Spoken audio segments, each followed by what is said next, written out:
Alô, alô, vamos lá, Observatório das Humanas. Estamos aqui hoje de forma muito especial, né, por vários motivos. Um deles é inaugurando um novo quadro. Esse quadro se chama Vozes da Amazônia. É um quadro que pretende e vai realizar, se Deus quiser, trazer todo mês aqui alguém de relevância no cenário amazônico. Essa relevância é artística, relevância cultural, relevância sobretudo voltada para o campo das artes. E nós intitulamos esse momento, esse quadro de Vozes da Amazônia. E, para nossa honra e glória desse podcast, que dá alguns meses de vida, vamos começar com o pé direito, trazendo o grande homenageado, de forma justa e gloriosa, da Feira do Livro deste ano, Antônio Juraci Siqueira, que está aqui entre nós, para bater um papo. E para nos acompanhar nesse papo, nós temos aqui o nosso colega na área de linguagem, professor de redação de português, tá? Maurício, bem-vindo, meu querido. Tá? Você faz parte dessa mesa, se você quiser fazer uma fala, pode falar, em nome do nosso colega aqui, nosso entrevistado. Depois a gente passa a falar para a Gabi e nós começamos a rodada. Então, gente, agradecer, né, esse convite de estar próximo nessa mesa, que é uma mesa de tantos bons profissionais, com esse nosso escritor, que além de tão talentoso, é tão querido, né? Então, no decorrer desses minutos, né, a gente vai conversar muito. Nosso obrigado, portanto. E temos também aqui ao lado do nosso ilustre Gabriel Rodrigues, a nossa caçula dessa mesa, né? Gabi, que faz parte dessa escola maravilhosa, também já faz parte desse nosso bate-papo e outros eventos. Mas a Gabi está aqui nessa mesa, trazendo aqui um pouquinho dessa sua experiência, apesar da pouca idade, na área da linguagem que ela escolheu para a sua vida. Gabriele Rodrigues, nossa Gabi. Também estou muito feliz de estar aqui, assim como a Maurício, né, professora de literatura, de linguagens. É uma honra poder conversar com o autor, conhecer pessoalmente, falar de assuntos tão importantes para a nossa região. Fico muito grata de estar compondo essa mesa. Meu querido, muito honrado por você estar aqui, tá? Isso é de grande relevância para nós. Esse projeto ele começou assim, ano passado, como te falei, tem alguns meses na apresentação. Ele tem ganhando uma envergadura e hoje você é o divisor de águas para o nosso projeto, que a gente faz com muita vontade, muita garra, que é o Observatório das Humanas. Bom ter, além de poeta, escritor, um filósofo aqui entre nós, trazendo essa bagagem de 75 anos de vida, que maravilha, né? Um professor já aposentado, mas ainda militante das palavras. Eu, Juraci, antes de você fazer a sua apresentação, eu já quero engatar logo aqui uma pergunta, porque eu, como geógrafo, eu gosto muito de uma categoria geográfica chamada lugar. Tá? Eu poderia fazer a tua apresentação daquela maneira mais formal, dizendo que você veio lá de um rio, município de Afuá, mas eu queria jogar essa categoria geográfica, já que a gente está falando aqui com o público também de Enem, como é que é ter nascido na beira de um rio que você tanto deve ter memórias, sentimentos, pertencimento, afetividade, de uma Amazônia, né, que é a maior bacia hidrográfica do planeta, e esse rio, o que é que ele, na tua vida, e esse lugar especial, te traz nas memórias essa formação que te levou a essa filosofia, essa poesia e ao dom da palavra? Pois é, eu sempre costumo responder isso aí com um poema do Pablo Neruda. Perdão-se quando quero contar a minha vida, é terra que conto. Esta é a terra, cresce em teu sangue e cresce, se apaga teu sangue, que apagas. E é isso, eu sempre dizendo, minha irmã costuma dizer, nós saímos do interior, mas o interior não saiu de nós. Então, para onde vai nós levamos isso com a gente, né? Eu levo o meu rio Caiari, eu digo o meu rio. Caiari é o meu rio. E então eu tenho essa memória afetiva, né? Eu sou 16 anos de vida na margem do Caiari, né? Então lá realmente eu fiz de tudo nesse Caiari. Eu nadei, eu andei de canoa, eu banhei, eu fiz tudo. A gente tirava o sustento dos rios também, né? Camarão que se pegava do Matapinas, Porto de Casa, do verão. escapa. Então o rio tem essa memória efetiva que carrega comigo, o rio que carrega ali, eu vou levar sempre comigo. Então ele pode marcar. Quando eu fazia filosofia na universidade, eu comecei a escrever meus primeiros versos, que eu expunha nos quadros de aviso por lá, eu passei a usar um pseudônimo homenageando o meu pai, Antônio Siqueira, canoeiro, conhecido por Totó Siqueira, e em meu lugar Cajari, eu assinava meus primeiros trabalhos lá com Totó do Cajari. E pegou que hoje grande parte dos meus amigos, Paulo Nunes, tantos aí, me chamam de Totó até hoje. Incorporou o Totó, que eu me chamam de Totó. Então, mas é isso, o rio, para mim a importância do rio é justamente essa afetividade que eu carrego comigo do Cajari. Esse rio é tua rua, tua vida, tua história. Morrer com essa rua é minha vida. Minha rua me entregou no Leandro Barata, né? Morrer tinha o rio dele, a rua dele, eu tinha o Cajari. Esse vai ser. E desse rio surge a história do boto, que eu vou passar para a Gabi, né? Falar um pouco desse boto, dessa coisa do imaginário amazônico e tal, e a Gabi vai fazer uma abordagem nesse sentido, porque não sei quem é mais famoso, se é o Antônio Juraci Siqueira ou o filho do boto. É interessante perceber em algumas obras tuas, alguns poemas, o boto aparecendo de forma recorrente. E tu andas de branco, tu andas com um chapéu, e aí tem toda essa relação, né, da imagem do boto que tu constrói, né? Eu queria que tu falasses um pouquinho que parte é Antônio Juraci Siqueira, que parte é boto, como que os dois aparecem no autor, nas obras. Pois é, eu resolvi assumir depois o boto mesmo, antes não andava. Eu sempre usei chapéu no interior porque o chapéu é realmente providencial para o sol, para a chuva, eu sempre usei chapéu de canaúba. Mas esse chapéu já de boto eu já vim usar depois, né? Quando saiu aquele filme, Ele, o Boto, eu digo porque ele não, eu, o Boto. E aí eu escrevi o poema Eu, o Boto, mas o poema eu escrevi para o encontro que nós fizemos na Casa da Linguagem, né?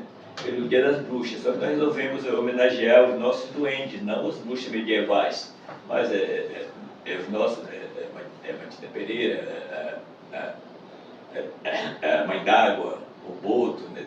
Aí, eu lembro que a Eliana foi de Matilda Pereira, a Roseli Souza foi de Yara, e eu fui de Boto personalizado, e a partir daí eu comecei a incorporar o Boto mesmo, usar chapéu. E o engraçado que eu tinha feito eu fiz esse poema aí, o Boto, que é um poema um tanto psicológico, é um poema que vai o quê? Existe essa figura do Boto, ela está no imaginário popular, né?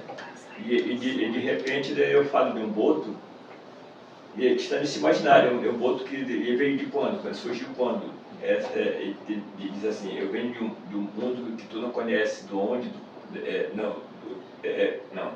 venho de um mundo que tu não conheces, eu venho de um tempo que os homens não medem, do onde, do quando, do nunca, talvez, né? Eu falo desse boto, né, que está no imaginário popular aí, um boto que está vendo que de repente as mulheres podem se sentir possuídas por um boto, está na cabeça delas, né? Só isso aí. E aí eu resolvi, comecei a incorporar. E aí engraçado que uma vez, no tempo que eu trabalhava em açougue, né? Eu fui açougueiro por muitos anos, e aí eu coloquei esse poema, coloquei uma figura em pé, uma lua por trás, de branco, com o chapéu na cabeça, e coloquei na balança lá o poema lá. Um dia chegou uma mocinha lá, freguesa, e ela olhou, ela disse assim, é o senhor? Eu digo, sou. Ela disse, o senhor é Boto? Eu digo, sou. Ela disse, é. Digo, aí fiquei com pena da minha vida. Não, é brincadeira minha. Essa coisa de Boto não existe, conversa com a boi dormir. Se existe sim, porque eu já vi. E agora? E ela contou que ela morava em Metetuba, né, tinha outras irmãs, e um dia aquela porta de Japara, que está encostada assim, e um dia ela estava no quarto dela, o tal do rapaz entrou, empurrou a porta, entrou, ela gritaram, ele saiu correndo, o pai dela correu atrás, que deu um tiro nele e caiu na água. E essas histórias aí, eu estou tentando enrolar a menina me conta que já viu que o Boto existe mesmo, quer dizer, uma coisa que não, ela vem afirmar que existe. E eu já vi muitas histórias dessas, de pessoas que realmente, de senhoras, já dizem que conviveram. Uma vez eu fui fazer contação de história lá em Sori, para as mulheres ativistas lá de Carananduba, que eles tiram o óleo do Tucumã para fazer cosmético, qualquer coisa que eles fazem lá. Eu comecei a contar a história, olha o que choveu de história de senhoras de idade, 60 anos, 70 anos, e contando a relação dela com o boto. Esse rapaz que me às vezes vinha na forma do marido dela, mas eu sabia que era o boto, né? E as pessoas contam assim, tipo, olha aí, eu vou dizer que é mentira? Não, eu não vou dizer. E tem um fato que eu achei, isso aí até hoje me deu nó na cabeça. Aconteceu em Porto de Mós, inclusive eu tinha uma amiga lá que me contou sobre o enterro da bota. Em Porto de Mós apareceu uma mulher por lá, conhecida apenas por gaúcha, vinha pelo casco, os homens estavam, e no mesmo momento começou a aparecer uma bota que vinha comer na mão das pessoas. É muito comum você comer aí, a pessoa desce, dá comida na boca do bota, é muito comum aí no lado de Monte Alegre, também. Pois bem, então é só que o povo começou a ver que quando a bota aparecia por lá, que estava por lá, a gaúcha não estava. Se a gaúcha estava por lá, a bota não aparecia. Começaram a achar que elas eram a mesma pessoa. E para estar se complicar, um dia a bota prendeu-se numa rede de pesca e morreu. Os pescadores levaram a bota para a terra. A gaúcha sumiu no mesmo dia. O prefeito mandou enterrar a bota com sendo a gaúcha. E a minha amiga, na Lúcia que estava lá, ela fotografou o enterro da bota, enterraram a bota com sendo a gaúcha. Eu digo, será que foi uma mera coincidência? Né? No mesmo dia que a bota morreu, a gaúcha viajou? E se não foi? Mas é interessante perceber que essa questão das crendices, né, elas são muito fortes na região norte. Muito forte. Eu fiz um trabalho numa comunidade quilombola que o boto, a cobra grande, é tudo uma realidade de fato para eles. E eu acho que ler isso na tua obra deve ser fascinante para os alunos, porque eles reconhecem ali naquela literatura algo que para eles realmente é verdade. Então eu escrevi também, já escrevi sobre Mãe d'Água, Motorita, lá em Monte Alegre, eu estive em Monte Alegre, lá escrevi sobre o Paituna e Paitunaré, né, como que existe lá, muito interessante também. Então essas coisas que estão no nosso imaginário, no imaginário popular, né. Agora é como a Tita Pereira, que ainda não viu, a gente começa a falar, tem gente, já ouviu assobio, já viu, mãe, já viu, não em casa, assobio. Apareceu lá querendo café com água, outro jeito, seus pés. Você oferece um café, oferece... Juraci, nessa mesa aqui tem um rapaz, tá? Eu estou com medo de dizer o nome dele, que é difícil. Primeiro eu acertei, Maurício Lindemeyer, acertei, meu amigo? Exato, isso mesmo. O Maurício é do Sul. Tá? Então eu queria olhar do Maurício sobre a tua obra, um cara que veio do Sul para a Amazônia, do Rio, do Boto, da Matinda Pereira, como é que é? Então ele tem uma nós temos lá do Sul o Ninho do Pastoreiro, né? Sim. E outras do Centro-Oeste tem outro tipo. Nós temos aqui no Acre, nós temos o Mapinguari. Sim. O Mapinguari que é situado no Acre, aquele ser um gigante peludo de ciclo, que tem apenas um olho na testa e tem a boca na barriga. Esse Mapinguari. Aqui a gente não veio falar de Mapinguari, porque é realmente mais situado lá no Acre, né? Aqui nós temos a cobra grande, a boiúna, né? No nosso lugar se fala muito da boiúna. A mãe d'água, também chamada Uiara, ou Iara, ou mãe d'água, são todas a mesma coisa. E a curupira, a gente não chama o curupira, é a curupira, apesar de aparecer em forma masculina, né? Mas é chamado a curupira, ou a mãe do mato. A natureza é fêmea, a natureza tem mãe. Temos a mãe do fogo, temos a mãe d'água, temos a mãe do mato, tudo são mãe, né? As mães da natureza. Eu acho assim, conversando, né, até antes do programa com o senhor e antes aqui com os colegas, eu falava que na minha experiência, né, daquele que veio de outro lugar, mas também a experiência do professor agora de mais de, sei lá, de 2008 para cá no estado do Pará, eu vejo quanto, e trabalhando com literatura, né? Então eu adiciono essa informação, o quanto a sua obra é uma obra que ela atinge as mentes e os corações dos alunos. Por que eu falo isso?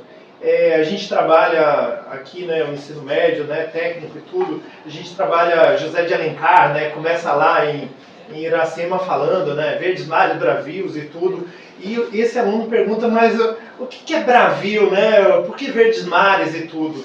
Agora, quando a gente traz um texto do senhor, ele fala bem assim, eu entendo, eu leio e eu gosto, né, então eu daria esse depoimento do professor, e daquele que é de algum modo estrangeiro, mas que já está tentando ser paraense porque já como açaí sem açúcar, né? Eu gostaria, assim, de saber do senhor, então, olhando tudo isso, né? O que o autor paraense pode oferecer para o mundo? Porque a gente fala muito em Amazônia, né? E o que esse autor tem? Porque ele tem, né? É óbvio que tem. O senhor falava sobre a água, né? Que ele fez enquanto menino, enquanto cidadão, enquanto ser. E eu acho que é o momento de parar para pensar. A Amazônia, ela tem uma biodiversidade, tem a sua riqueza hídrica e tudo, mas ela tem a riqueza desse autor. E o que esse autor ele pode oferecer para o mundo que os autores ingleses da Alemanha, ou mesmo, né, o cearense, o gaúcho, não conseguem oferecer? Queria lhe provocar a pensar nesse sentido. Na verdade, é a vivência, né? Eu acho que nada melhor que você trabalhar com aquilo que você viveu, não é nenhuma invenção, mas é vida mesmo. Né? Então, quase todo o meu trabalho é baseado em vivência amazônica.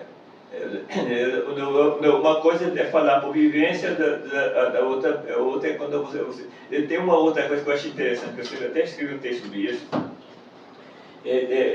como eu digo, aderência, né? Vivência e aderência. É o caso que eu sempre gosto de dar esse exemplo, do Giovanni Gallo. Giovanni Gallo, italiano, mais marajoara do que qualquer marajoara que nasceu aqui. Giovanni Gallo, ele conseguiu fazer essa questão de se absorver da cultura marajoara, incrível, de tudo. O Museu do Marajó, para quem não conhece, lá em Cachoeira do Dari, é um exemplo disso. Ele fez um museu, ele observou que o paraense gosta de tocar nas coisas, né? Foi a observação dele. E o museu está assim, para quem tem olhos nos dedos. Tu quer saber uma coisa, tu tem que levantar uma tabureta, tu tem que mexer aquilo, tu tem que mexer uma manivela, que o computador acabou que ele chamou lá. Então, eu observo isso. Então, esse regionalismo por aderência. E tem o regionalismo por vivência, que você, porque você viveu, você fala justamente pela vivência. É diferente daquilo, eu sempre digo, da regionalice, né? Aqueles que tentam passar uma imagem regional sem ter vivência. Aí começa a usar palavreado, rimar, sair com tucupico, não sei o que, tacacá, com matapá, não tem nenhuma profundidade. É diferente desse rio Minha Rua, Minha Bororé, Rio Barata, que ele viveu na Amazônia, que tinha vivência na Amazônia. Eu sou de um país que se chama Pará. Então o Rio Barata era bem barrista, eu gosto de sempre marcar isso aí. Então nós temos muitos autores que expressam essa Amazônia no seu trabalho. E geralmente vem mais de quem viveu mais no interior, onde o natural se sobrepõe ao urbano. Nós pegamos João Jesus Caloreiro, que trabalha muito a questão da Amazônia. Nasceu em Abaetetuba. José Ildoni nasceu na Vigia. Alfredo Garcia nasceu em Santarém, não, Bragança.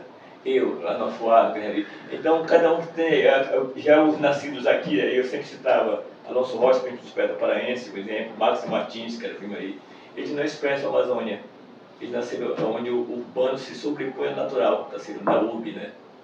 Então, para ver essa questão daí, então eu talvez expresso esse trabalho justamente pela minha vivência na Beira de Rio, esses anos, tudo isso comigo já, as histórias que eu havia contado, que eu via falar, daquilo que eu observei, naquelas leituras de mundo mesmo, de mundo lá. Então isso vem para minha obra naturalmente, sem forçar, por vivência, e não com essa, por tentar fazer essa. Eu tenho um outro que eu falo, que foi justamente o Raul Bopp. O Raul Bopp é gaúcho, né? E ele escreveu Copa Dourado, mas ele veio para cá, e morou em Belém, absorveu isso aqui para escrever. A obra do Colorado é realmente bom, porque ele veio, ele não veio de nada, ele veio aqui, tive essa vivência aqui, passou uns anos morando aqui e escreveu Copa Dourado. É um dos poucos exemplos que você pega isso aí, esse regionalismo justamente por não aquele por vivência. O meu trabalho é justamente porque faz parte da minha natureza mesmo, natureza humana, né? Dentro dessa natureza. Mas essa tua natureza do Rio, que te origem no Rio, né? 16 anos, só para fazer aqui um retrospecto, você viveu até 16 anos em Afuá, depois foi para Macapá, que fica bem próximo. E Macapá fica à margem esquerda do Amazonas, maior do mundo. Perfeito. É a margem esquerda do Amazonas. É uma outra escala, vamos dizer assim, muito próximo. Porque eu sempre vivi em Beira de Rio, saí do Rio Cajari, fui ao Amazonas, né? Agora estou no Guamá e Pará, que estão aqui.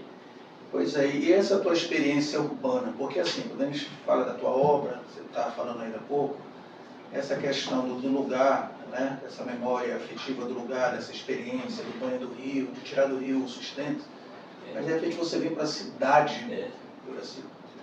E eu acabei sabendo hoje que você veio e encontrou a felicidade. Eu encontrei a felicidade. Você explica o que é a felicidade. Mas assim, como é que é essa tua experiência, né? Na verdade... na cidade. Porque eu fiquei em Macapá um tempo lá, mas eu tenho a minha filha mais velha, né? Ela tinha problema de coordenação, de paralisia cerebral, com problema de coordenação motora. Afetou mais a fala do movimento, não cognitivo, tanto que ela hoje ela é formada em ciências sociais. Mas a gente veio para tratamento aqui no Clínico de Caramba, a gente não tinha para onde vir. Aí um tio passou lá em Macapá, não, tu vai para minha casa, depois tu arranja aí, e vim para o Doutor Assis, Aí eu fiquei um ponto lá, depois fui alugando casa com a Juruna lá, fiquei em esse endereço, até que eu comprei uma barraca lá na Passagem Felicidade, esse tempo da Ponte de Madeira, Passagem Felicidade. E onde é a minha casa atual hoje, um pouco foi aterrando, já é asfaltada toda. Então, o tempo que eu escrevia cartas era muito interessante, porque o pessoal mandava trovas sobre a felicidade nos próprios envelopes. Engraçado, eu ouvi um caso de uma trovadora de Curitiba, ela mandou a carta foi devolvida. O carteiro que ia entrar de férias, o outro ficou no lugar dele, por alguma razão não estava entregando as cartas, a carta estava voltando para o remetente, entende? Ela colocou no outro envelope, colocou Passagem Felicidade, a casa é número 100. Vejam que barbaridade, Correio disse que não tem. Dessa vez a carta chegou. E aí o Leonardo Cruz, que é da Academia de Letras, né? Essa nossa memória, ele escreveu assim: é o trovador da cidade, o maior que temos cá. A rua é felicidade só porque ele mora lá. Na verdade, quando eu cheguei da felicidade, e eu escrevi uma tropa que o Marco André musicou, e deu o título de Dilema, e a minha tropa que musicou diz assim: morar na felicidade traz-me um dilema sem fim, pois não sei se na verdade moro nela ou ela em mim. E aí, assim, vamos tomar uma parte, mas poder o título de Dilema, né, Marco André? Cadê se tiver que tomar um café nessa felicidade? Que felicidade. Olá, Gabi. Eu estou gostando muito, porque tu vais recitando, né? A gente vai conversando, ele vai recitando, tem uma memória excelente. Queria eu, com 25 anos, ter essa memória que tu tens. E eu queria saber da tua experiência como professor. Da época que tu estavas em sala de aula, tu já fazias essas trovas com os alunos? Ou foi depois? Eles já faziam, eu sempre distribuí isso aqui, eu sempre andei com esse coração, que eu sempre fazia esse trabalho, eu sempre distribuí esse coração, até hoje quando encontro, esses dias uma aluna tinha um coração desse publiquei lá no meu perfil, ela veio lá no bate-papo, disse: eu recebi tanto saudade desse coração, assim, eu fui o melhor professor. É assim, a gente distribuía todo o tempo para os professores, todo o tempo. Quando a gente eu recebi uma homenagem, né, da Tomás de Carvalho, que é uma homenagem aos professores, me deram plaqueta. De homenagem de cito essa questão dos corações, que eu distribuía todo dia para os professores, todo dia de sala de aula. E fizeram um quadro lá na sala que tinha os corações, e fizeram uma homenagem à minha saída lá, me deram um coração grande, cheio de ideia, escrito o nosso coração para você, né? Essas coisas aí que realmente vem. Então, há 27 anos ando com esse coração, né? Eu vi uma vez um trovador distribuindo só coração de papelzinho. Aí eu achei legal a ideia de dar a trova. Mas é isso aí, mas só dar só a trova aí não tem um sentido, porque Aí, quando você coloca a Torá aqui, metaforicamente eu estou dando o meu coração para a pessoa, eu estou tirando o meu coração e dando para a pessoa. Se eu desse só o coração mesmo, sem nada, já era uma mensagem, já tinha esse poder metafórico de tirar o coração e dar para a pessoa. E isso eu faço diariamente, eu nunca cansei isso. Nunca. Eu queria saber, inclusive, se tu sente saudade dessa sala de aula, porque tu sempre estás voltando para as escolas. Né? Agora como escritor. Eu não saí desse mas agora como escritor. Na profissional, eu adorava lecionar, gostava de lecionar as professores também. Uma vez, uma aluna lá foi Antônio Carvalho Brasil.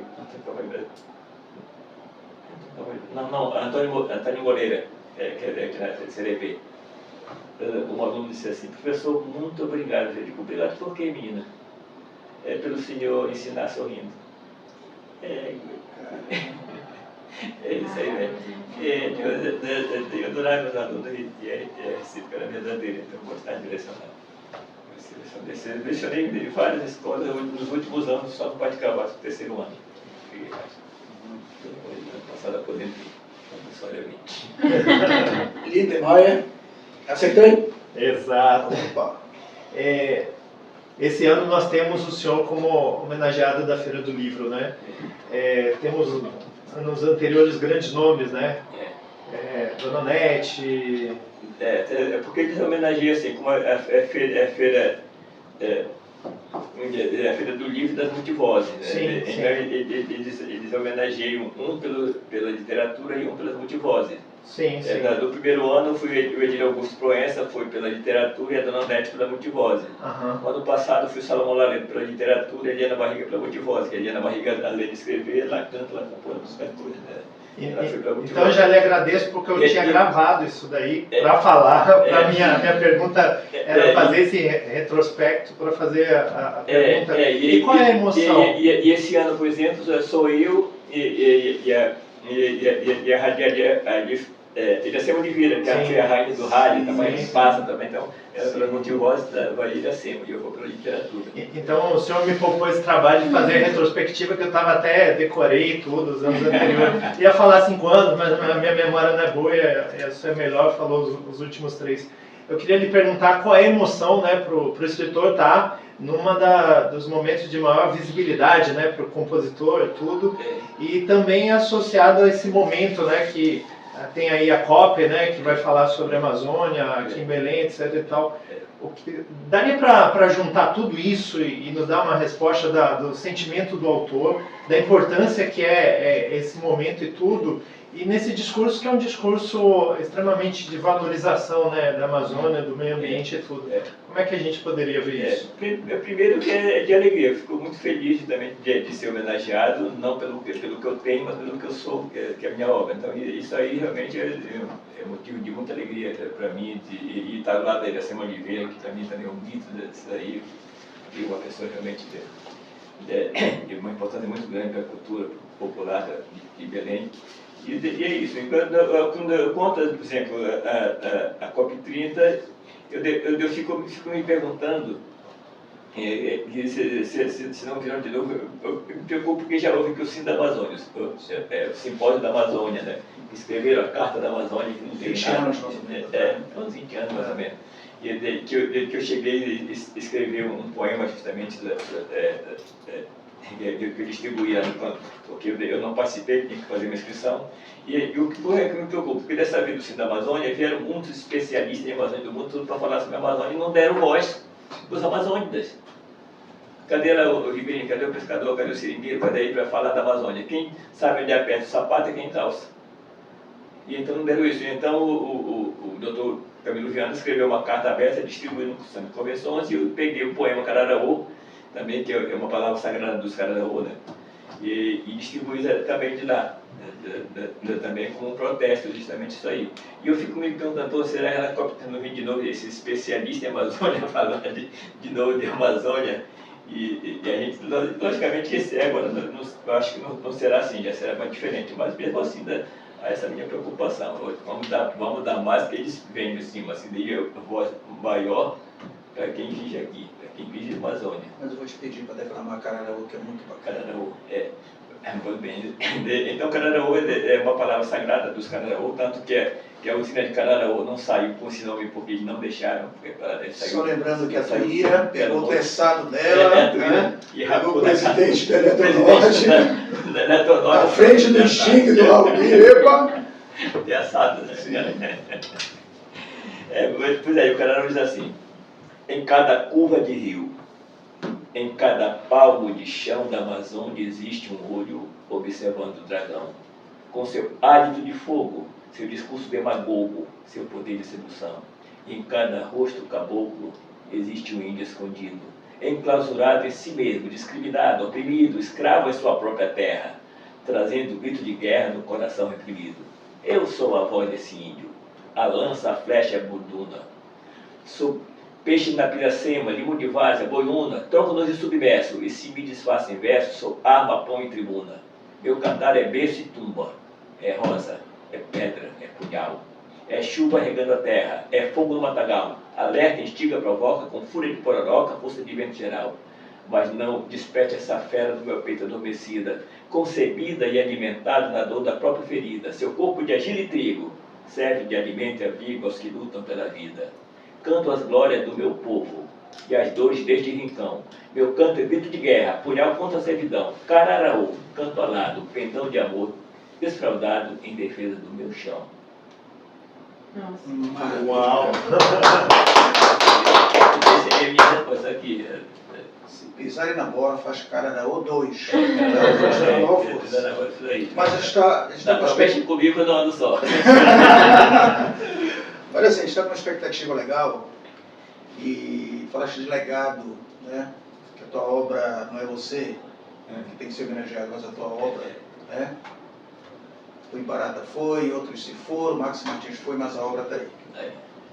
E a gente está com uma expectativa muito grande em relação ao legado, tá? Porque existem as críticas, né? Inclusive quiseram tirar a COB daqui, porque Belém não tem condições, não tem estrutura e tal. Mas eu vejo isso com outros olhos, né? Você estava falando agora de múltiplos olhares aqui, porque eu acho que é o momento. Isso aqui não é Dubai, isso aqui não é seu Azerbaijão, isso aqui não é Madrid, não é Buenos Aires, é Belém. E é Belém dessas vozes que não podem ser caladas, né? A gente não está esperando aqui que venha Macron, as delegações e tal, e imponham a sua vontade, muito pelo contrário. A gente também quer que essa sociedade civil organizada, seja ela o quilombola, seja ela os povos originários, os ribeirinhos, os indígenas, e até mesmo o pessoal da cidade, esse que está ali, ainda que não foi beneficiado pelo saneamento na nossa cidade, que é um problema muito sério, que eles coloquem, né, essa reivindicação e, se não escreverem seus caras hoje, mas pelo menos venham para frente e se manifestem. Tá? Além desse aspecto da crítica, a gente também está esperando que algum legado fique para essa cidade que adormeceu há algum tempo. Né? A cidade está precisando ser melhor cuidada. Essa é a minha expectativa. A escola aqui, o observatório, nós professores, estamos nessa pegada de alertar, conscientizar e mostrar para esse aluno, espectador nosso, esse que nos segue, exatamente isso.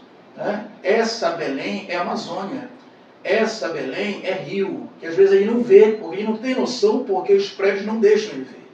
Essa Belém vertical é a floresta mais urbana do planeta, entendeu?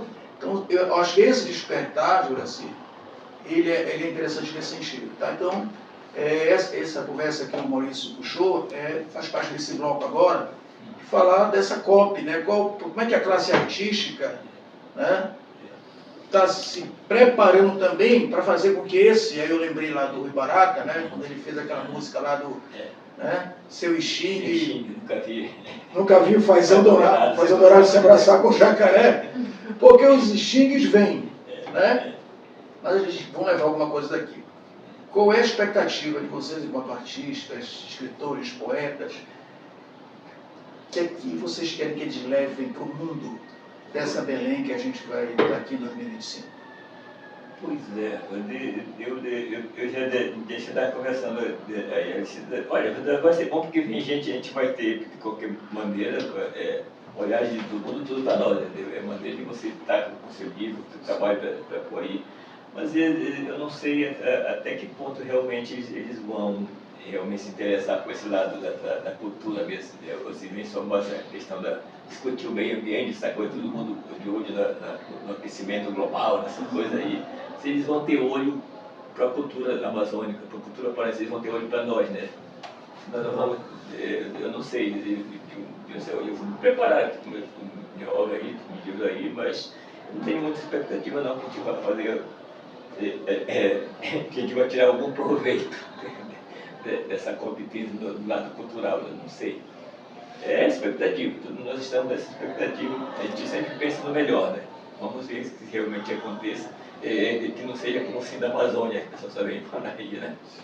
E que essa COP realmente seja uma outra... Que não seja só retórica, né? Que não seja só retórica, que não seja só retórica, só essa questão de falar de Amazônia, quem não entende de Amazônia, quem conhece a Amazônia pelo ouvir dizer, que não está aqui. Mas eu acredito que pode ser uma grande oportunidade eles estarem aqui, porque o que tu já escreveste já é um registro sobre a nossa cultura, sobre a nossa realidade. Eu vejo que o Brasil, por muitas vezes, tentou procurar qual é que é a nossa cultura, o que de fato é ser brasileiro. Né? E aí eu acho que tu responde muito essa pergunta sobre o que é a nossa cultura. Eu acho que a gente, lendo uma obra tua, um livro teu, a gente encontra muito sobre o que é a nossa cultura. E talvez nesse momento seja uma oportunidade, já que as pessoas estão interessadas em olhar para cá, em mostrar o que a gente tem para oferecer. E tu faz parte disso também, né? Nós temos na questão da literatura muitos autores bons que trabalham essa nossa realidade, trabalham a poesia, o romance, nós temos muitos deles. A gente precisa que expressa essa literatura brasileira de expressão amazônica, como se está chamando hoje, né? Literatura brasileira de expressão amazônica, nós temos muitos desses aí que escrevem. Estamos na expectativa. Tu podias escrever um poema também sobre a COP30, né? Uma oportunidade. Sim. Fazer a leitura depois, né? De repente. Já tem uma encomenda, né, de uma professora aí, ver se tem. Eu também queria saber, né, a gente está aqui curiosos, nós professores, a gente, de literatura especialmente, nós temos muito acesso ao livro, ao texto, mas muito pouco ao autor, né? Então hoje é um momento assim muito especial que a gente está com acesso ao autor. É aquilo que nós chamamos, né, a teoria da recepção, a gente produz sentido a partir daqui, do livro, né? E às vezes o autor, né, o cidadão, etc., é silenciado. Mas eu percebo muito na tua obra um recurso, que eu não diria que é só de linguagem, não, é um recurso de sentido, que é o humor, né? Se tu pudesse falar um pouquinho sobre o humor, porque o humor também ele tem esse potencial de chamar a atenção, de dar um desfecho de uma narrativa, né? E também crítico. Uma transgressão.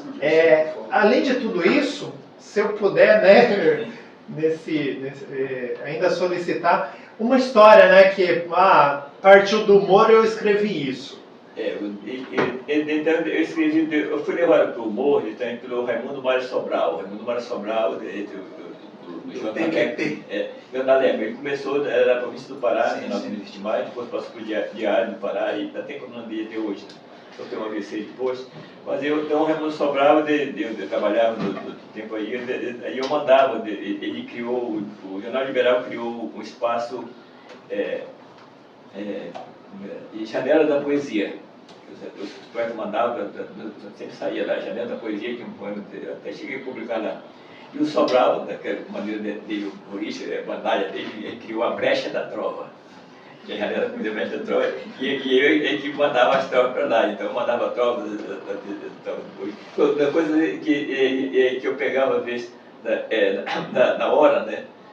Escutava no celular, fazia trova, daí eu ia no tempo, não tinha celular, era orelhando, eu ia no orelhão com a ficha, ele falava, Sobral, acabou de sair, anota aí, então estava lá, todo dia estava na província do Pará, né? E aí um dia na província tinha lá um recado, alô, Antônio Cisqueira, bate um filme com o comandador, que era me convidando para escrever no PQP, um jornal para quem pode, um jornal humorístico, assim, humorístico, mais ou menos na linha do do Pasquim, Sim, do Jaguar. Inclusive o Jaguar foi colaborador do PQP também, chegou a escrever no PQP. E aí eu comecei a escrever justamente já dessa linha do humor. No primeiro eu fazia a rima rica, que era verso. E depois ele me deu uma página toda, e aí eu escrevia verso e prosa. Eu acho que eu nem trouxe livro aí, devia ter trazido, texto humorístico. E depois, inclusive, eu andei produzindo livro já com esse material do PQP, ainda tem muitos que ainda estão lá pelo jornal.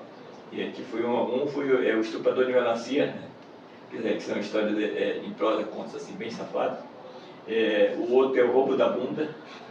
O Roubo da Bunda, que não é uma história engraçada, não, se eu lembro, é um papo real. E o outro, o verso sacânico. O verso sacânico que eu escrevi, depois escrevi o 2 e o 3. Aliás, hoje eu estou falando justamente os bastidores do verso sacânico na minha página de hoje. Eu estou falando como aconteceu os bastidores do verso sacânico, né? Eu escrevi, inclusive o título foi em cima dos versos satânicos do Salman Rushdie, que está com a cabeça bem pelo Ayatollah. Então eu escrevi os versos satânicos e eu levei lá na Falângula Editora, né, do seu Jorge Falângula, italiano. Na verdade ele não era italiano, ele nasceu olha a lógica do Falângula. Ele nasceu dentro do navio, chegando no Rio de Janeiro. O navio era italiano. E ele disse assim: se uma gata tem os filhotes numa padaria, é gato ou é pão? Ele também tinha italiano. Tô falando. E eu levei o verso sacânico. Essa foi. Eu levei o verso sacânico. Eu tinha feito o primeiro com ele lá, o Travesseiro de Pedra, um livrinho pequeno, um livro que vendeu bastante. E aí eu resolvi fazer, eu era açougueiro, crise de carne, asa da carne, e a polícia passou, e eu não gostei daquela situação. Daí quando eu lancei o Travesseiro de Pedra, eu fiquei 3 meses fora do açougue, fechei o açougue, ia pelos bares, vendei meu livro para sobreviver. E aí depois voltou ao normal, voltei a trabalhar no açougue de novo. Depois aí veio de novo esse problema de novo. Daí eu já estava com o material do PQP.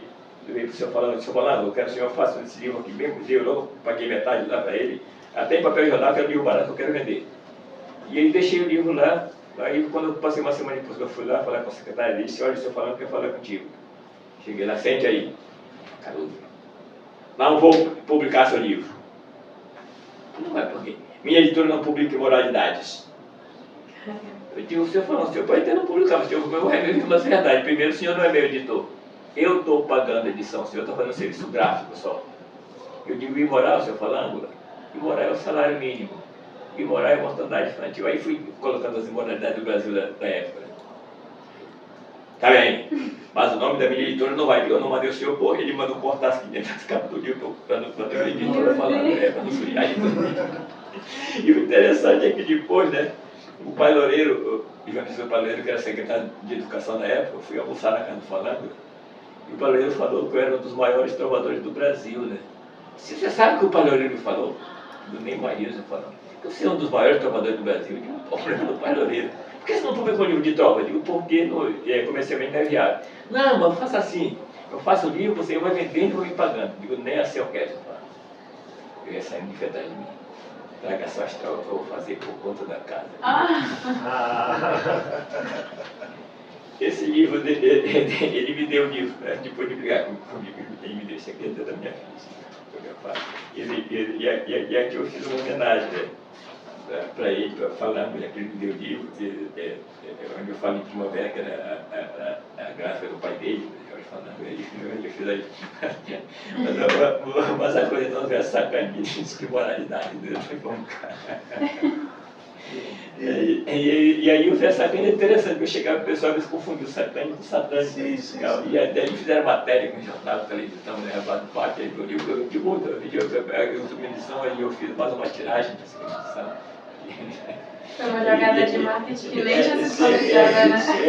E aí entrou, e aí eu comecei justamente a escrever o humor justamente com o Mário Sobral. Né?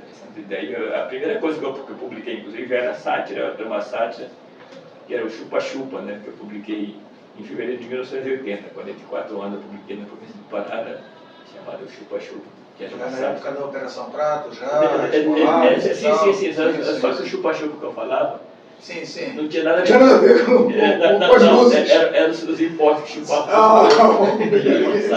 Eram os impostos que chupavam, era o ICS, controle da água, aquelas coisas, todos os impostos que chupavam. Aproveitou o momento. E eu comecei já a entrar para esse lado do morro da Avenida, para Sobral. Né? E aí ele passou a escrever no PQP, aí eu escrevia essas coisas. Pois é, e o roubo da bunda aconteceu em Macapá, eu morava em Macapá, né, eu era açougueiro. E lá na Baixada da Fortaleza, que agora não existe mais, agora está tudo plano, já urbanizaram toda hora. Nesse tempo não, havia uma baixada, e lá embaixo era um bocado de palafita, muitos moradores moravam em cima da praia, da água, tudo palafita. E o próprio matadouro era palafita, então as canoas encostavam, o matadouro de madeira lá, né, desembarcava o gado lá, e para o abate, ia por lá pela ponte, subia a ladeira para levar os carros, para levar pela sul. E então os lugares ficavam lá, então tinha um vigia do matadouro, baixinho que ficava lá. E um dia ele escutou um mugido no boi, era muito comum cair por cima do outro, mas o mugido continuou. E ele foi lá, que ele pegou a lanterna, que chegou lá, tinha um novilho, rapaz, uma poça de sangue sem metade da bunda, né, tirada, a faca. Um cara encostou a canoa lá e não tirou do bicho vivo para comer. Nossa. O cara roubou uma parte do boi vivo. Caramba. Que coisa terrível, o roubo da mãe. Eu conceito que não é nada engraçado. É tragicômico, né? Aquilo foi um negócio assim terrível, né? Tirou para comer. E você, tirando o roubo da bunda, esse lado mais sacânico, eu não à toa botei esse colete hoje, porque eu queria, com certeza, tu também tens uma influência, porque eu te vejo um monte de colete. E como é que tu falaste com o Pasquinha agora? Eu lembrei do Ziraldo. O Ziraldo. Grande perda, né? Grande perda. Como é que diversos sacânicos, o roubo da bunda e outras coisas mais, começam a olhar para esse universo infantil e começam a produzir para criança? O infantil ele veio mais, tem uma culpada nisso aí, que é a minha neta, a Ingrid. A Ingrid agora é formada em letras já, está fazendo pedagogia inclusive. Eu trabalhava lá na CELUC, no CIEB, Sistema de Bibliotecas Escolares, e lá eu li um livro de poesia sobre animais para criança. E comecei a folhear e eu via os poemas lá, não é tão infantil os poemas, e os animais tudo da África, leão, girafa, veiga, elefante. E por que não para os nossos animais, né? Na época não tinha celular, aí eu escrevia sempre em agenda, né? Tenho várias agendas lá com escrito meu, dentro das agendas, até hoje, guardado. E eu peguei, então eu vim escrevendo no ônibus, né, para cá, esses animais. Eu cheguei em casa, botei no computador e fui digitar, eu estava digitando Saracura sobre ele. Aí a Ingrid tinha 7 anos, e me disse, pai, eu gostei disso, chama de pai até hoje. Imprime para mim. Quando ela falou isso, olha, atingir a criança. E aí estava aberto o edital da Secult, Imaginação para Literatura Infantil Juvenil. Peguei, acabei de digitar todos os poemas, inscrevi, ganhei o concurso por unanimidade. Que é esse livro, tem a primeira edição, que é a edição da Secult, tem a segunda edição, que é da Tempo Editora, está na terceira edição agora pela Pactatura. Esse aqui agora pela sessão do Macite Costa. Então, essa guinada foi justamente através da Ingrid.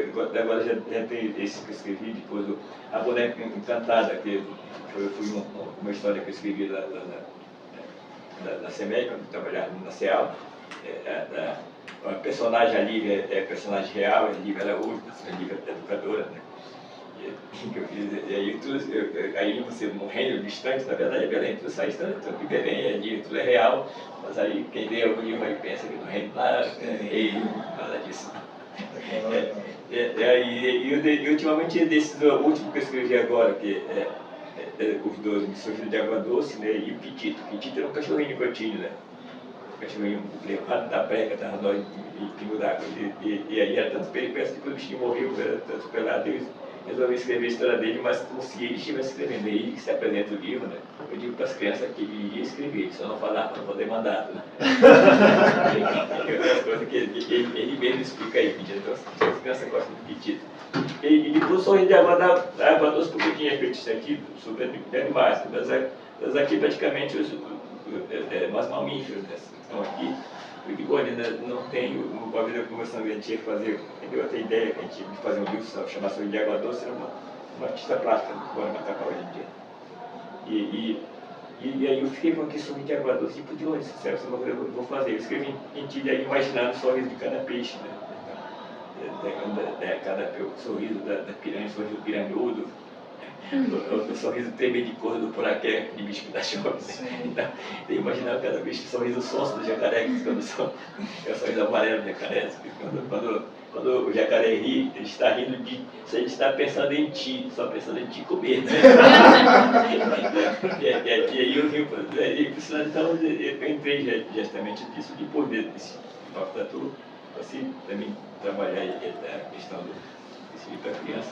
Porque, na verdade, o que mais vende, né? Eu creio do livro, o que mais vende é o infanto juvenil, que as escolas geralmente compram muito, né? Esse aqui é dotado tanto na rede particular como na rede pública.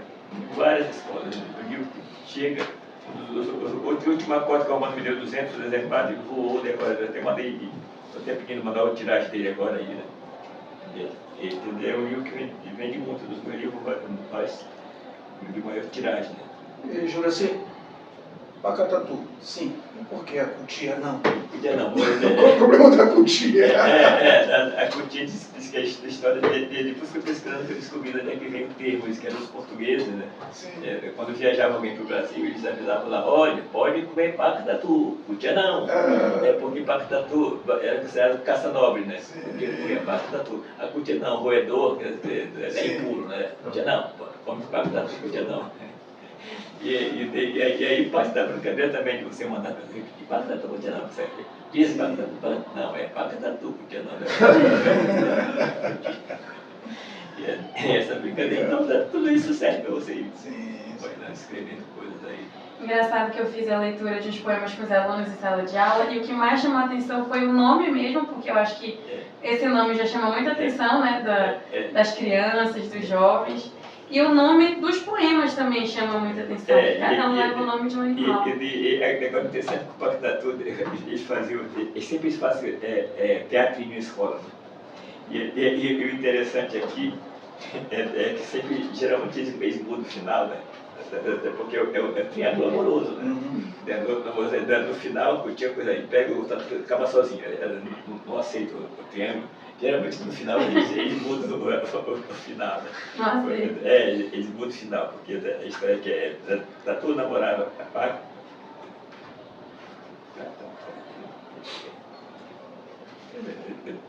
Eu não estou achando esse Paca Tatu.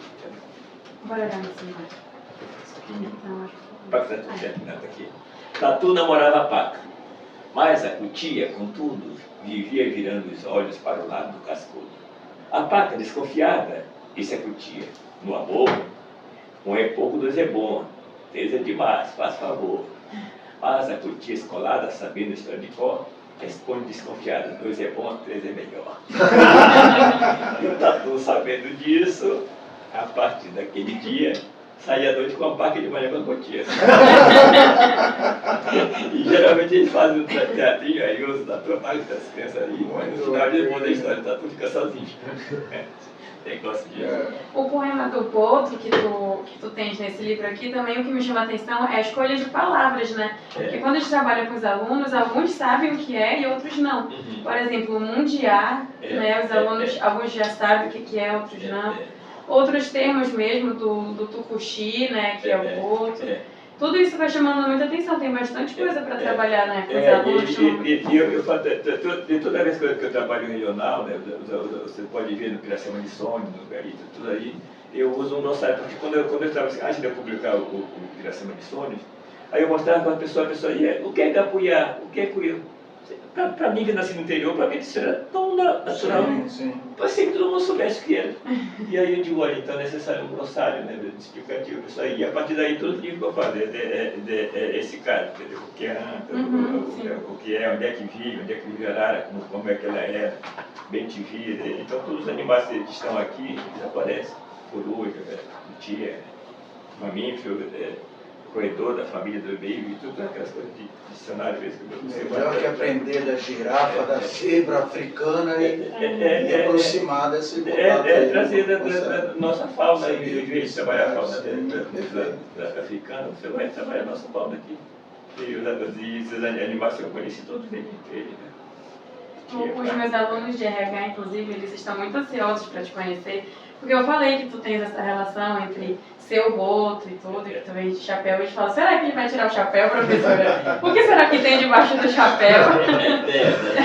As pessoas escrevem imaginário. Isso, imaginário. Mas tem uma performance tua no vídeo aí, acho que tá no YouTube, que tu vem saindo da água, meio chapéu, é um negócio bonito aquilo. Isso aí, Bacana. às vezes eu mostro para eles, Sim. deixa eu ver se vai Um monte de show aquilo ali.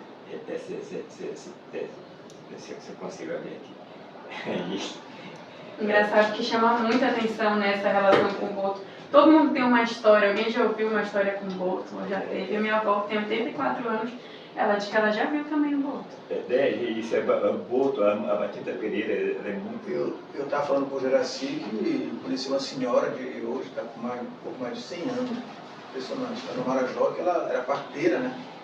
E ela diz ter feito um parto, né? E no lugar da criança era um botinho. Então ela fez o parto, depois eu digo, não, no primeiro momento eu digo, não, tem alguma coisa estranha aí e tal, a gente vai, né? Buscar de fato a veracidade, mas depois eu vi que ela tinha uma integridade muito grande, de fato ela tinha feito muitos partos naquela região. Aí depois, se não me engano, veio o Conselho de Medicina, né? Acabou com essa profissão, entre aspas, por uma questão médico-sanitária, enfim. Mas depois esse menino, ele cresce, né? E só queria ir para a água e tinha mania de não voltar. Então o pessoal tinha medo dele ir para a água. Sempre tinha alguém monitorando, vigiando ele para ele não sumir, entendeu? Muito interessante isso. Pois é, eu dei aula numa escola de uma comunidade quilombola, como eu falei, que chama Itanquanzinho, fica no Furo do Maracujá. É de responsabilidade do Acará.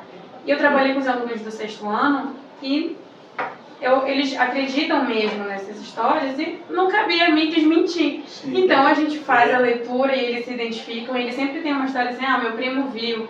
Não, mas eu tenho certeza porque a minha mãe falou que é. E eles têm uma relação muito forte, né, com essa contação de histórias. Esse performance, ele vai saindo da... Ele vai saindo da água. Na edição a gente vai colocar essa imagem aí. Maurício, eu tenho que ver também, assim. É muito louco ele. Eu cheguei a já ver outros momentos, realmente é muito expressivo, né? E esse chapéu estava grudado com alguma coisa, porque ele não sai da cabeça? Hein? Chapéu não, especial. Esses são os mistérios da gravação, não pode contar tudo, né? É um milagre. Eu digo, tá, eu vinha na casa brasileira, de vez em quando eu visito meu pai, eu vinha na casa dele. Entendi. Eu só fiquei pensando uma coisa, a professora Gabi contou que a avó dela viu o boto, né? Eu fiquei pensando, será que a Gabi é neta do boto? Será que existe essa relação de parentesco?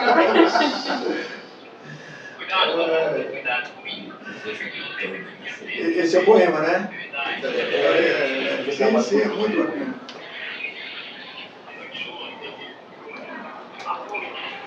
Isso é ponta de pedra. A gente vai na edição colocar. Ponta de pedra. Ponta de pedra é até, eu penso que Assis Grandeu, o maior romancista. Então o pessoal vai ter acesso também, né? Vai ter acesso. Na edição a gente coloca. Então a gente conhece o boto agora, né, Maurício? Eu vou mandar esse instante. Uma honra conhecer o boto, o boto do imaginário, mas fica aqui, presente, carne e osso. Almoça aí com a gente hoje, deu aquele peixe frito. E o boto é um contador de histórias, né? Tem a lábia do boto. Será que por isso é o boto? Tem sempre uma boa história para contar. Muito bom, muito bom.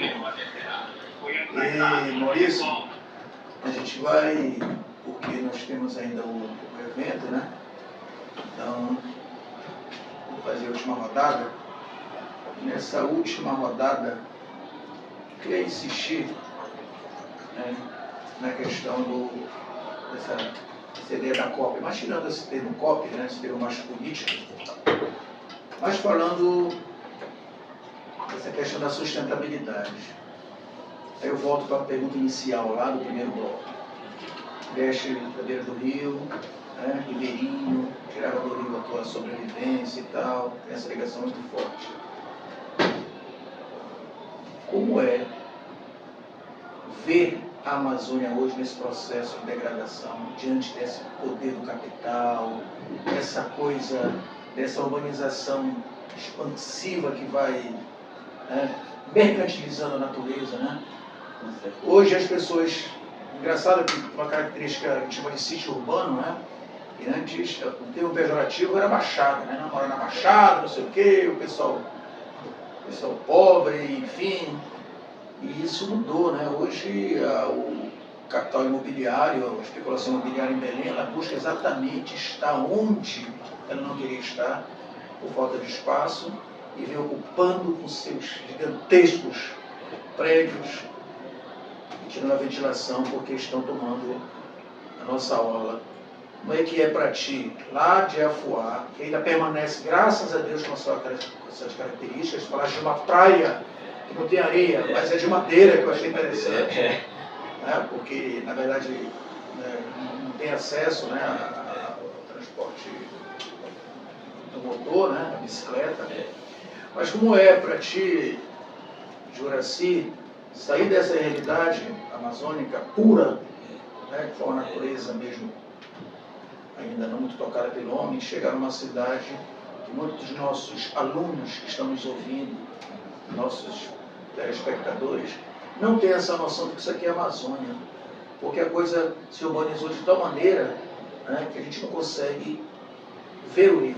E ver o rio é ter que ir em pequenos brechas, né, que a gestão municipal, em momentos passados, fez para a gente poder ir numa orla, né? Como é que é para ti isso?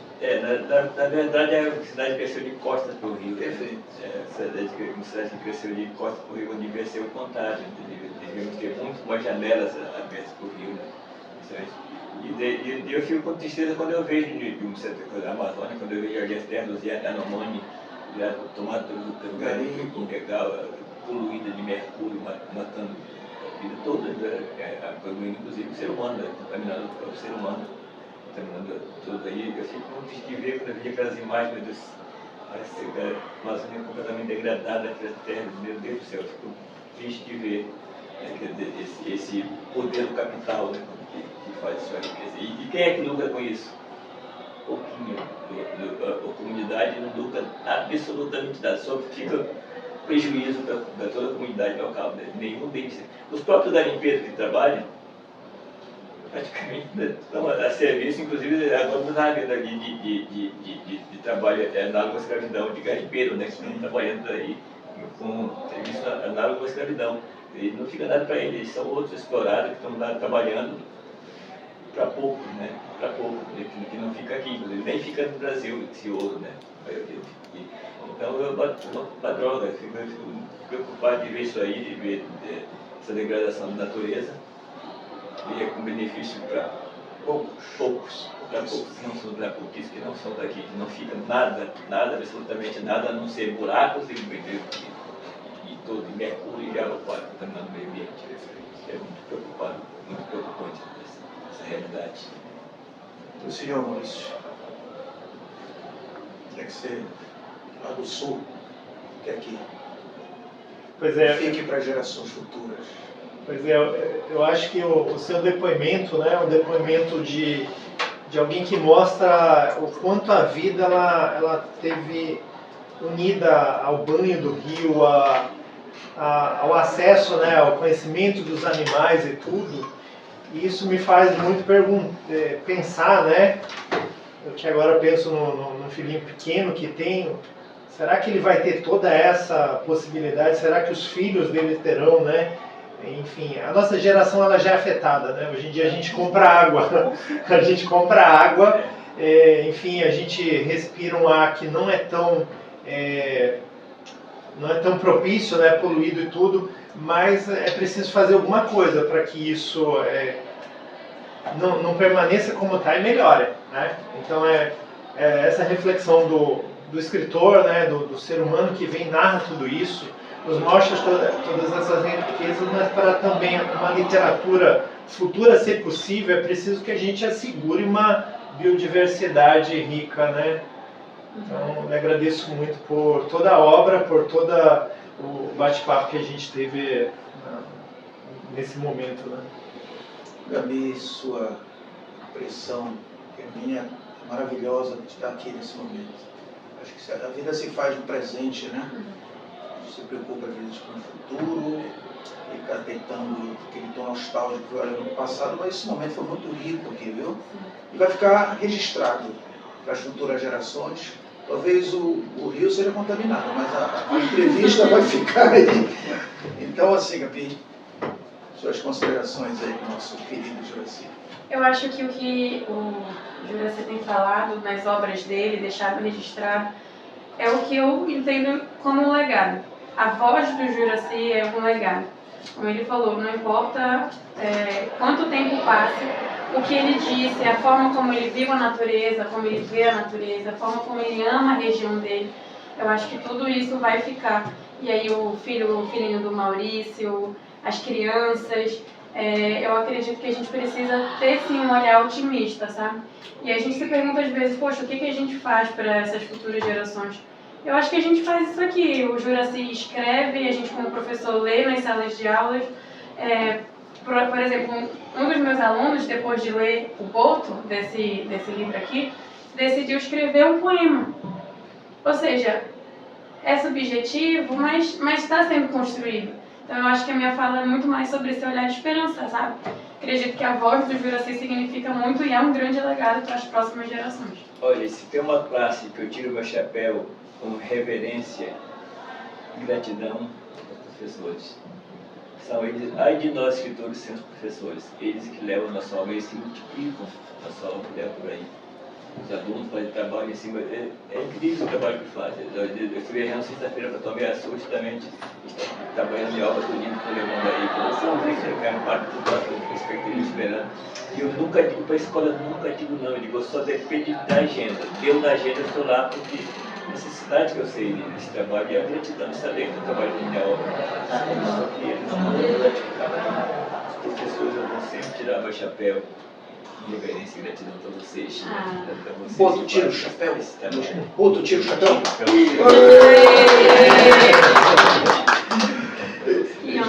Juracy, uma honra mesmo.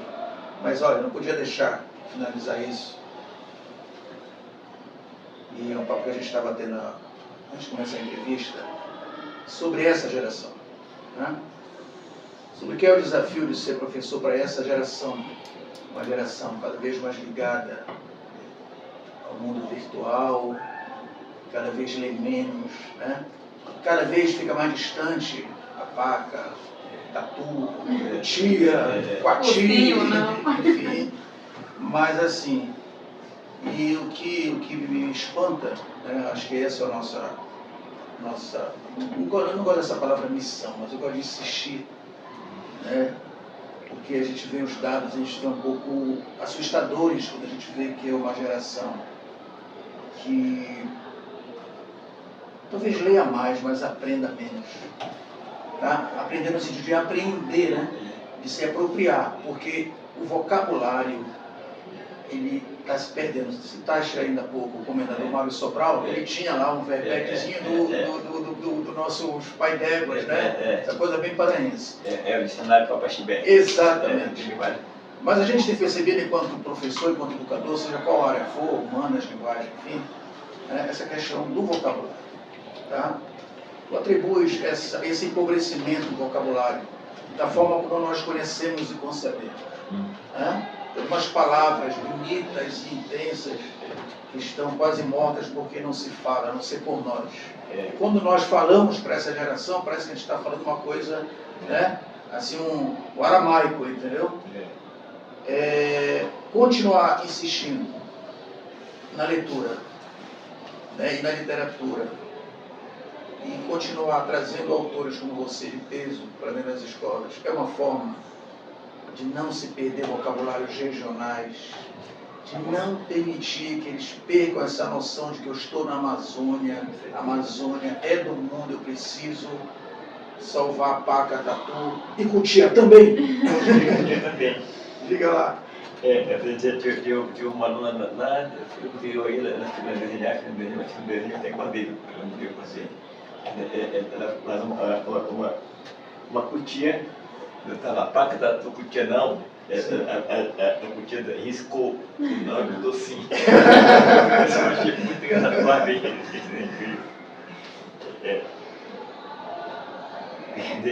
Tem uma coisa aqui sobre isso. Sim.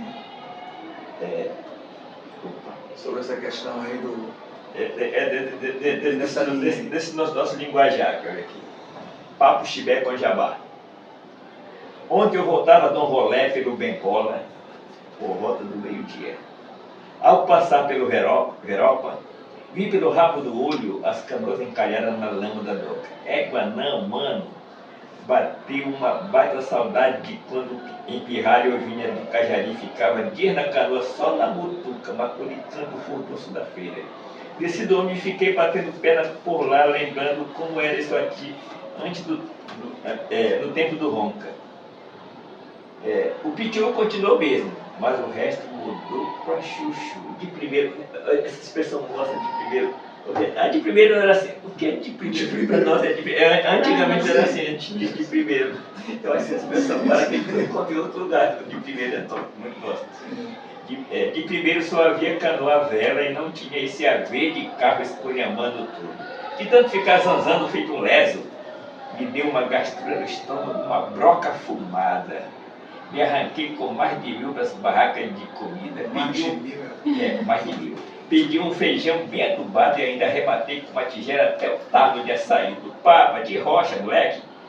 Ralada que quando eu estava bem bom, encostou na minha ilharga uma moleca entangida e perebenta disse querendo que pagasse uma gelada para ela. Ficou me sujigando, me enchendo a pereba. Tá, xeroca. Só o meu fraco de gastar os meus borocos, mas quem dela que eu nem conheço. Quando já estava bebendo a lavagem da tigela, agora não botei água para tomar banho, eu sempre tomo lavagem da tigela, quando dá azia. De açaí para evitar azia, me aparece um porre imundo do seu enjoado que foi logo no bando comigo. Achei porcaria, fiquei invocado com a fuleiragem do cara, só falando merda. Fiquei tão encaralhado que não vi saber pequenos cocorotes. Mas aí, já que eu estou forrado, fui dar umas piadas nas barracas do cheiro cheiroso e caí na besteira de perguntar pelo preço de um raminho de mucuracá. Pra quê? A mulher, talvez pensando que eu tivesse arribado, cheio do pacuru, arrepiou. Guá, se calhar ela me achou com cara de pomboca, que cara de gringo eu não tenho. Aqui, ó, no dedo da minha mãe. Continuei batendo pedras e quando cheguei na pasta do relógio, fui que lembrei que depois de amanhã, Belém estará, quando eu escrevia, ia fazer, Belém estará completando 397 anos, foi 20, e bastou dar uma olhada, uma bicorada na Praça Dom Pedro II para ver como a nossa cidade está mal cuidada. Lixo, cocô de urubu por tudo canto, brinquedos escangalhados, tudo levando ao farelo. Quem podia me ver de fazer qualquer coisa, ao menos para atamancar? O novo prefeito vai ter que roer uma pupunha crua, trabalhar de conforto, se dizer, não passar vergonha nos 400 anos da outra cidade do Mangueira. Quando eu escrever, eu daria fazer. Maurício, conseguiu entender já? Já está paraense bastante? Um terço. Rapaz, hoje eu tomei açaí sem açúcar, eu já estava me achando paraense. Depois dessa eu falo, não, ainda tem muita vivência. A expressão mais de 1000, conhece? Mais de 1000 sim, mais de 1000. O tá cheirosa eu gosto, porque ele tem entonação, né? Tá cheirosa. Tá cheirosa. É muito bacana. Meu querido, eu só quero agradecer a sua presença. Tá?